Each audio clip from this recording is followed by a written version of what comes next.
Assalamualaikum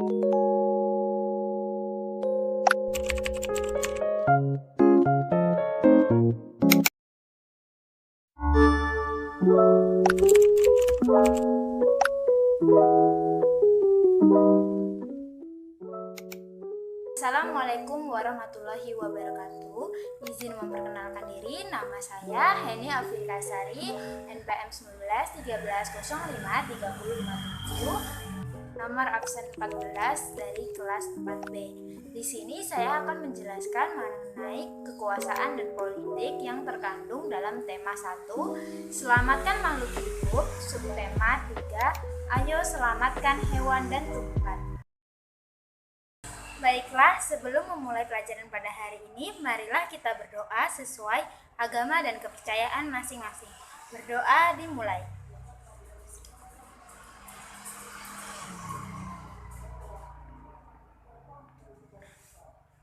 Berdoa selesai. Kompetensi inti yang hendak kita capai adalah yang pertama, menerima, menjalankan, dan menghargai ajaran agama yang dianutnya. Kedua, menunjukkan perilaku jujur, disiplin, tanggung jawab, santun, peduli, dan percaya diri dalam berinteraksi dengan keluarga, teman, guru, dan tetangganya, serta cinta tanah air. Ketiga, memahami pengetahuan faktual dan konseptual dengan cara mengamati, menanya, mencoba, berdasarkan rasa ingin tentang dirinya, makhluk ciptaan Tuhan, dan kegiatannya, serta benda-benda yang dijumpainya di rumah, di sekolah, dan tempat bermain. 4. Menyajikan pengetahuan faktual dan konseptual dalam bahasa yang jelas, sistematis, logis, dan kritis, dalam karya yang estetis, dalam gerakan yang mencerminkan anak sehat, dan dalam tindakan yang mencerminkan perilaku anak beriman dan berakhlak mulia. Baiklah, pertama kita akan membahas mengenai pemerintahan desa dan kecamatan. Adakah yang tahu mengenai struktur pemerintahan desa? Struktur organisasi pemerintahan desa dipimpin oleh kepala desa, yang secara langsung dipilih oleh rakyat melalui pemilihan kepala desa atau pilkades, yang kemudian dibantu oleh perangkat desa dalam menjalankan tugas dan kewenangan yang sudah diberikan.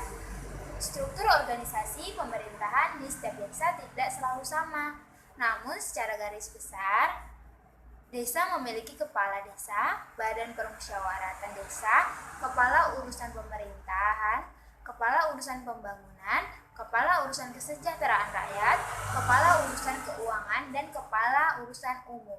Kemudian ada pemerintahan kecamatan. Apa sih pemerintahan kecamatan itu? Kecamatan adalah wilayah administratif di Indonesia di bawah kabupaten atau kota.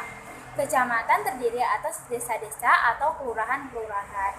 Pemerintahan kecamatan dipimpin oleh camat dengan dibantu oleh perangkat kecamatan.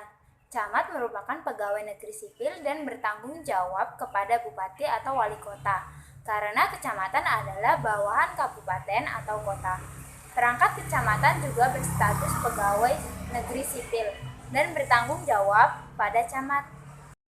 Lalu, apa sih tugas camat itu? Tugas camat adalah melaksanakan kewenangan pemerintahan yang dilimpahkan oleh bupati sesuai karakteristik wilayah, kebutuhan daerah, dan penyelenggaraan kegiatan pemerintahan lainnya berdasarkan peraturan perundang-undangan. Selanjutnya kita akan membahas mengenai pemerintahan daerah dan otonomi daerah. Pemerintahan daerah adalah penyelenggaraan urusan pemerintahan oleh daerah dan DPRD menurut asas otonomi. Tugas pembantuan dengan prinsip otonomi daerah seluas-luasnya dalam sistem dan prinsip Negara Kesatuan Republik Indonesia. Seperti dalam Undang-Undang Dasar 1945. Pemerintahan daerah provinsi, kabupaten, dan kota memiliki Dewan Perwakilan Rakyat Daerah atau DPRD, di mana anggotanya dipilih melalui pemilihan umum.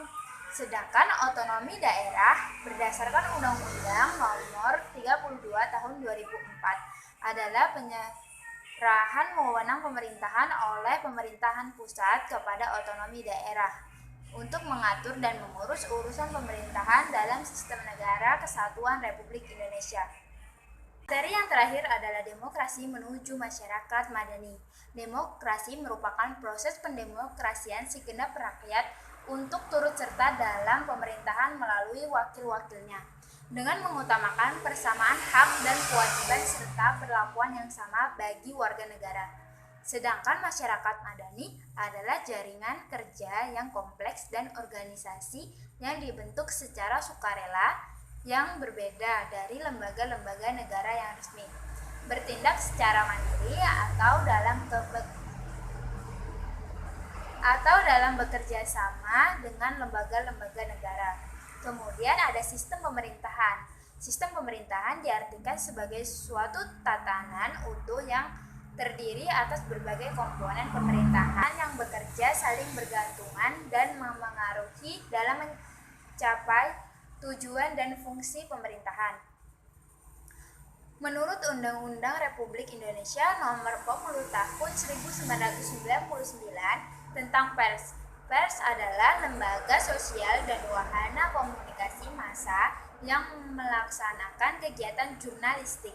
Melalui pers, masyarakat bisa mengetahui berbagai informasi atau peristiwa yang ada di dalam negeri maupun luar negeri. Sekian materi dari saya, semoga apa yang telah saya sampaikan dapat diterima dengan baik. Apabila ada kesalahan, saya memohon maaf. Saya akhiri, wabillahi taufiq wal hidayah. Wassalamualaikum warahmatullahi wabarakatuh.